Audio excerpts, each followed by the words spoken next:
for a point of personal privilege. The delegate has the floor. Thank you, Mr. Speaker. Obviously, there's been something of a battle going on in the Commonwealth of Virginia with respect to mask mandates in our schools. And there's varying opinions on this. And obviously, Governor Youngkin has issued his order, which is really based around the whole idea that this is a decision best left to parents and individual students. And then in the Commonwealth, we're certainly not going to deny a student in-person learning because they don't wear a mask. Now, some local jurisdictions disagree with that, and so there's a court case pending. But one school district in particular has decided that simply taking this to court is not good enough.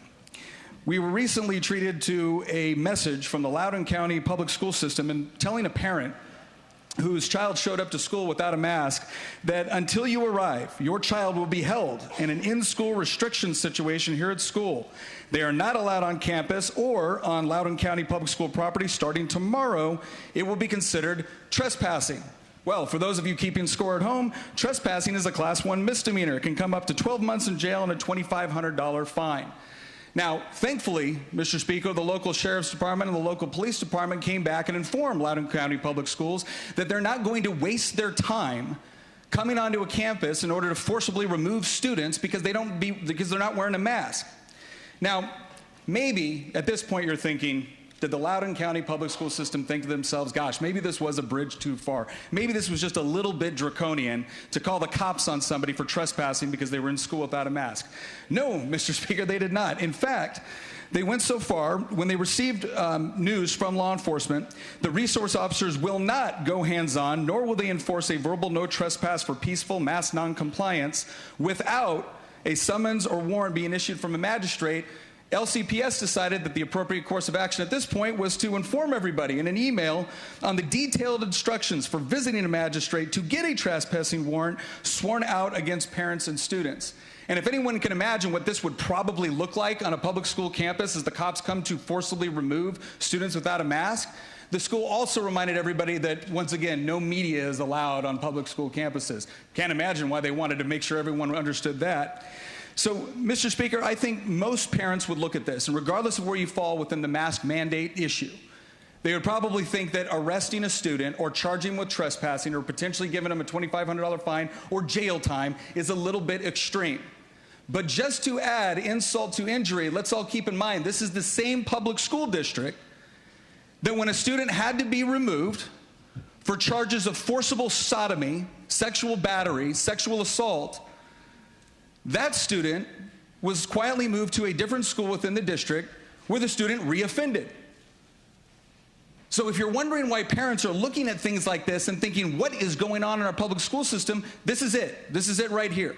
This is what they've been talking about. This is why they sent us to Richmond in order to correct for things like this. Because, Mr. Speaker, in the Commonwealth of Virginia, we should not be sending someone to jail because they didn't wear a mask in our public school system. Thank you very much, Mr. Speaker. Okay, this is, and you saw it in the video, this is what's infuriating parents, is because when policies like this come out, especially coming from a public school system, which when confronted with a student that was reasonably accused, like credibly accused, of sexual assault, sexual battery, and a couple things I didn't mention on the House floor because we got a bunch of 14-year-old pages running around, forcible sodomy and forcible fellatio. Right? That's what this student was actually charged with. So the police come, they take the student away. Then what happens next? Well, is the student expelled? Is the student suspended? No. The student is moved to another school. So what does the student do when they go to that school? Well, it turns out that there's a whole new list of charges associated with what the student does once they're moved. That student was accused of abduction. Once again, sexual assault, sexual battery. In fact, this whole case was so bad that when the judge finally handed down the verdict, not only was the student found guilty, but it was one of the few cases in Virginia when a student under the age of 18 was actually put on the sexual registry. And the judge described the psychological evaluation for the student as scary, basically saying that this was terrifying. Now, when it came to that student, right, when it came to the initial charge, where the police actually had to show up to the school to remove the student, the Loudoun County Public School System's response to that student was nowhere near as draconian as it is toward your child if they show up without a mask. This is where we go from, this is where just take the science and throw it out. This has become such a demonstration of partisanship. As Joe Rogan said, the mask has now become the left's MAGA hat.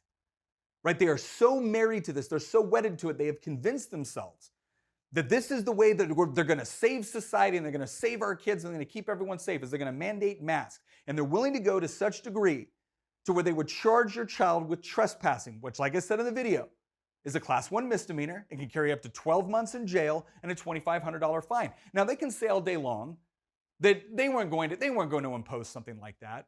Here's what I find fascinating, is that when confronted with sexual battery, forced sodomy, forced fellatio, their response there was to let the child back into the school, where the child almost immediately reoffended. And they wanted to defend that action. In fact, they were so adamant about defending that action, when it was brought up a school board meeting, whether or not any sexual assault had taken place in one of the bathrooms, the superintendent, I believe it was the superintendent, said, "Not that I'm aware of." Now, the way they got around that was they simply said that because the student hadn't been convicted yet, the superintendent felt perfectly safe telling all the parents in that room, "Not that I know of. Not that I know of." And then the parent of the daughter, the father of the daughter, got very upset by this, which I think most of us would think is fairly understandable. And it got to the point where law enforcement got involved. And this was used not just by the Loudoun County Public School System, this was used by the National School Board Association in order to try to work in conjunction with the Department of Justice to do what? Were they trying to call the Department of Justice or the FBI in order to, I don't know, maybe try to make the schools safer? No. It was to target parents. And what were they using to target parents? Counterterrorism law. Right? This is how absurd this has gotten. These are the links that the public school system in Loudoun County and really the National School Board was willing to go to in order to shut down dissent from parents, while at the same time moving someone that was a credible sexual predator over to another school where he ended up hurting other people.